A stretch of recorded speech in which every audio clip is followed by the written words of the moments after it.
I'm Anthony Gitan. This is my home. And you've just been speaking to my wife, Minnie, and we're customers of Britain. Okay. Yeah. So I have a pension product, and we also have the school policy, which I'm sure we've discussed with Minnie in detail. So I was leaving my former employer. It was in 2011, end of 2011, and I had my pension that I needed to move to a personal pension scheme. Okay. At that time, my sister's friend was working as an agent of Britain, and so I reached out to her, and she had been trying to get me to get a cover from her. So it was just doing her a favor. I said, look, I have a policy I can give you, and so that's how I got to join Britain. I hadn't dealt with Britain before that. Okay. So I moved the fixed part of my pension to Britain at that point. Yeah.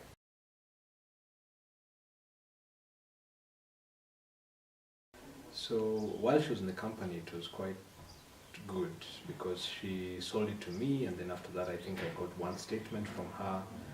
But after she left the organization, up to today, I have not received a statement from Britain. So basically, it was just the individual engagement that I had with her. I didn't have anything more with the company beyond that. Oh, okay. Want to take a break?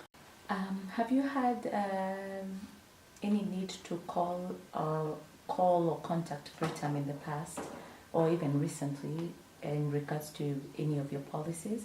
And how has the customer experience been? Okay, I'll start maybe with a little bit in the past. I think 3 years ago, I was curious to see where my policy had got, because my former employer now moved our pension to Britain.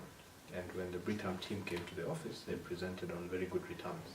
I think Britain was offering the best returns in the market at that time. So I was curious on how my personal stake was performing.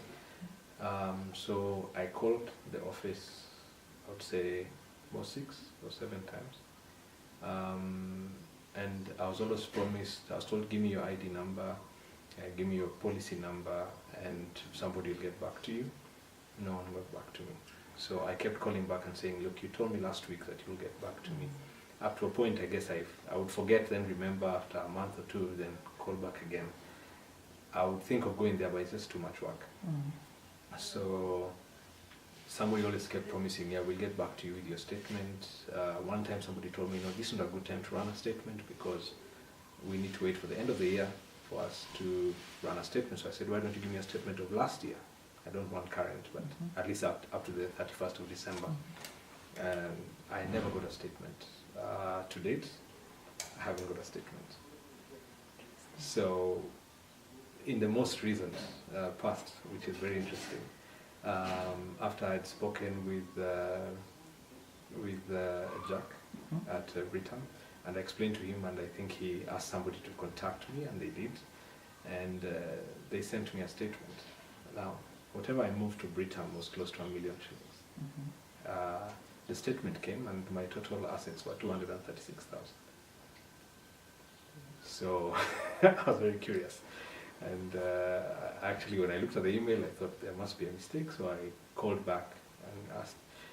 And there was an email actually that was sent to me saying, I'm correcting your statement and I'll send it to you.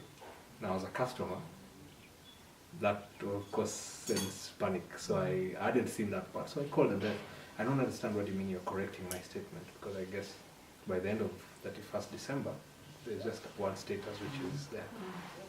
So it gives a lot of uncertainty, and this is money we're talking about. So you want to know exactly what the current status is.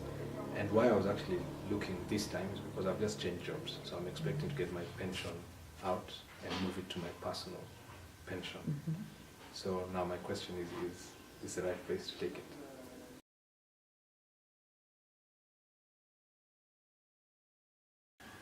So how I feel is that I am not important. That's basically what I got. In fact, I remember one call where I spoke to somebody and said, look, if you guys don't run my business, I'll be happy to move it. And that's exactly how I was feeling, but I was very, very frustrated. because all I wanted to do was get a number. And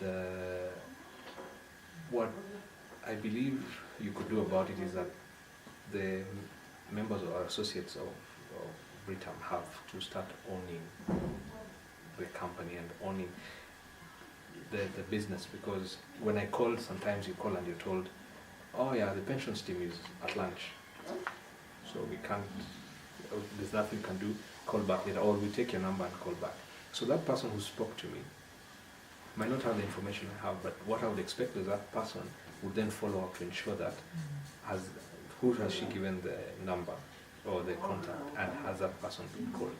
That is the follow-up that lacks, because it's almost like whatever you're told on phone or on the contact is just to finish that story there. So dear. Yeah. So, and then most of the time maybe you have other competing things, and if it's pension, it's not an emergency.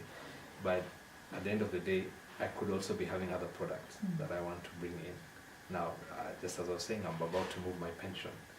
Now, my question is this where I'm going to take it with this kind of environment?